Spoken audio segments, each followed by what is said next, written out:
Whoop. Whoop.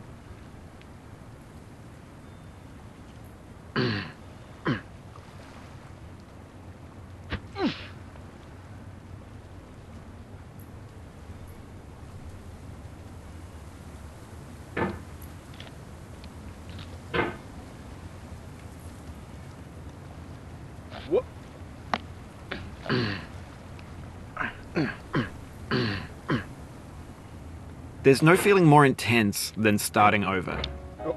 If you deleted your homework the day before it was due, as I have, or if you left your wallet at home and you have to go back after spending an hour in the commute. If you won some money at the casino and then put all your winnings on red but it came up black.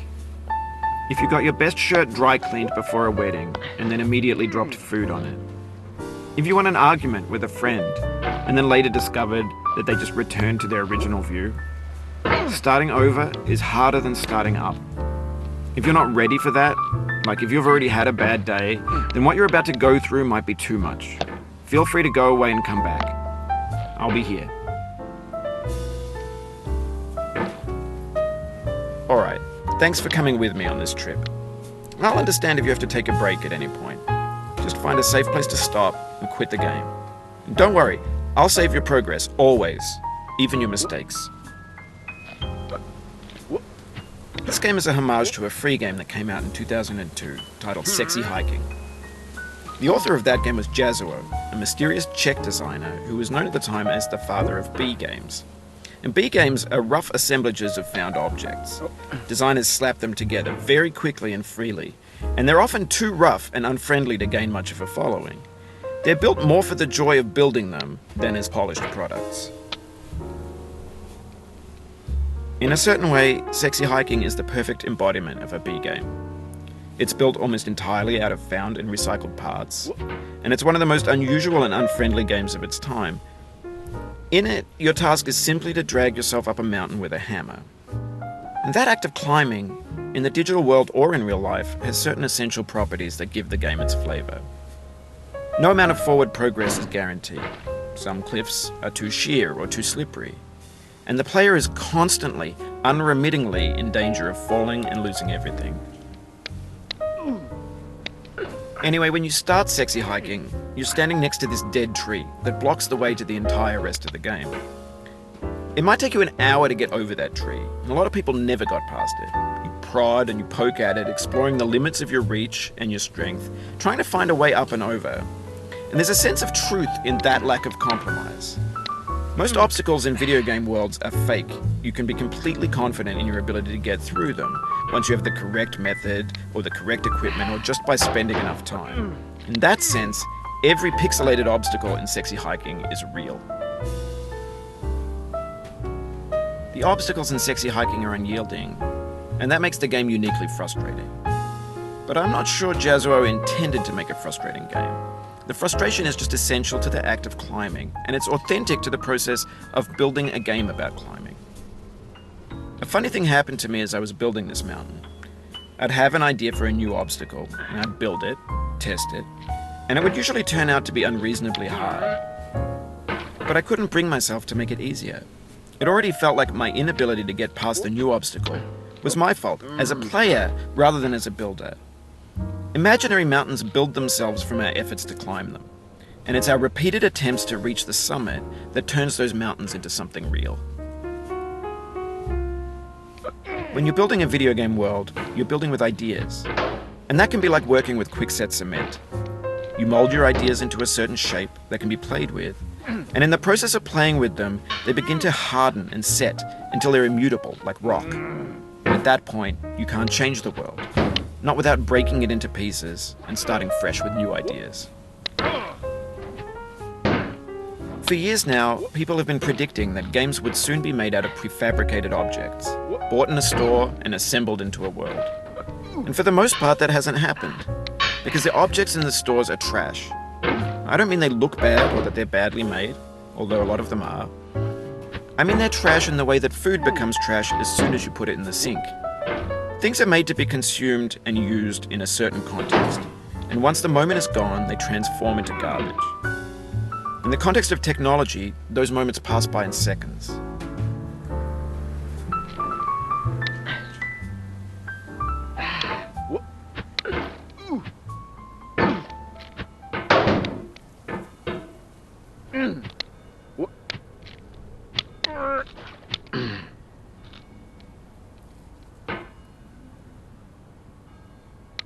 Over time, we've poured more and more refuse into this vast digital landfill that we call the internet. It now vastly outnumbers and outweighs the things that are fresh and untainted and unused. When everything around us is cultural trash, trash becomes the new medium, the lingua franca of the digital age. And you can build culture out of trash. But only trash culture. Be games, be movies, be music, be philosophy. Maybe this is what digital culture is. A monstrous mountain of trash, the ash heap of creativity's fountain.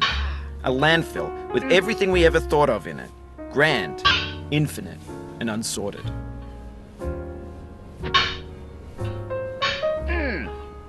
Oh, you just lost a lot of progress. That's a deep frustration, a real punch in the gut.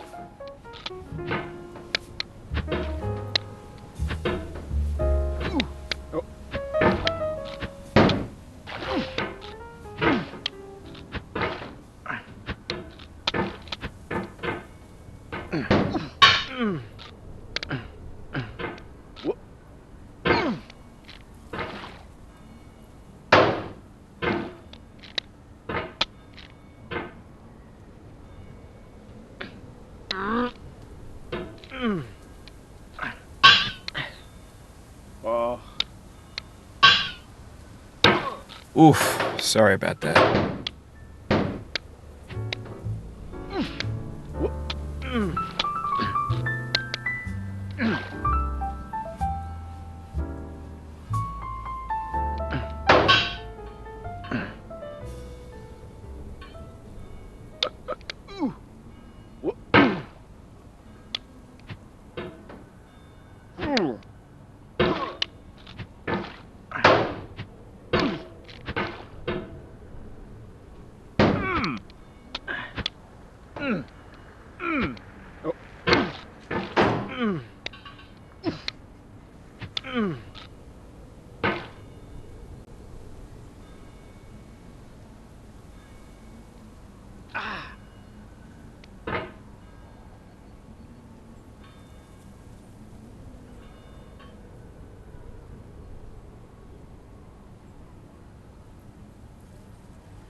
There's 3D models of breakfast, Gen X's fanfic novels, scan magazines, green screen Shia LaBeouf, banned snuff scenes on LiveLeak.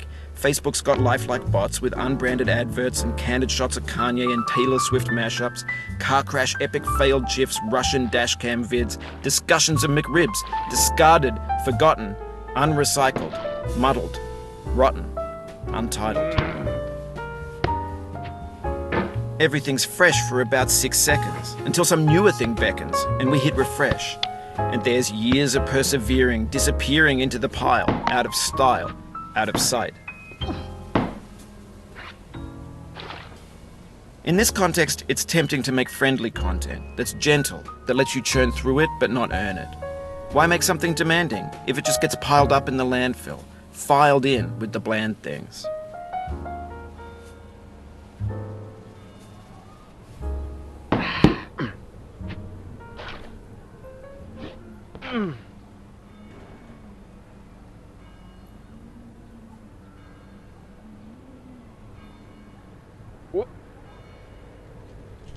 Oh, it happened again. Keep on trying, don't let it get to you.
This thing that we call failure is not the falling down, but the staying down.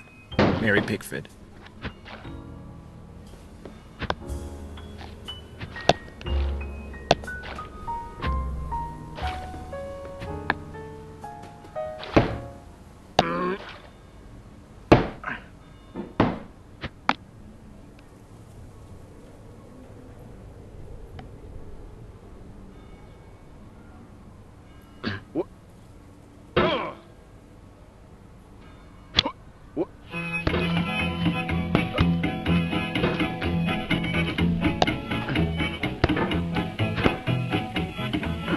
Get nasty over, boy.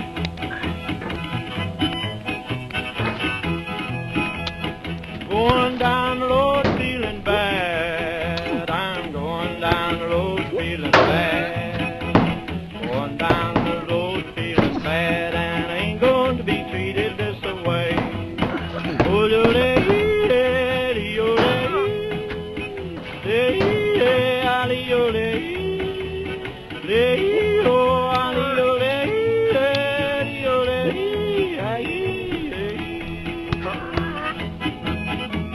play them blues up, boy, friend.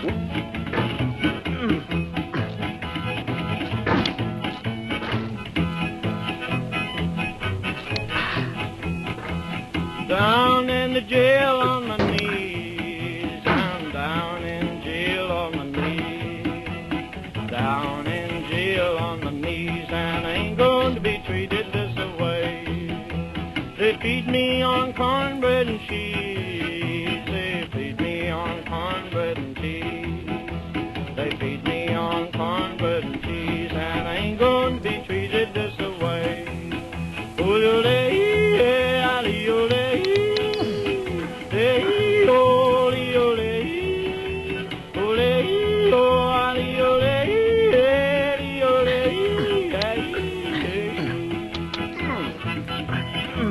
That's good time, boys. Hey, buddy. Lord, Lord, Lord.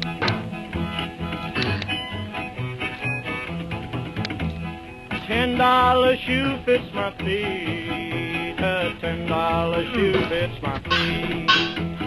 $10 shoe fits my feet, and I ain't going to be treated this way. Going where the weather suits my clothes. I'm going where the weather suits my clothes. I'm going where the weather suits my clothes, and I ain't going to be treated this way. Ole, ole, ole.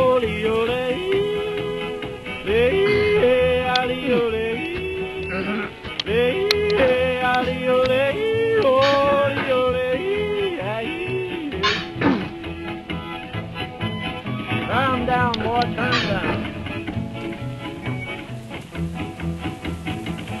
Hey, hey, hey.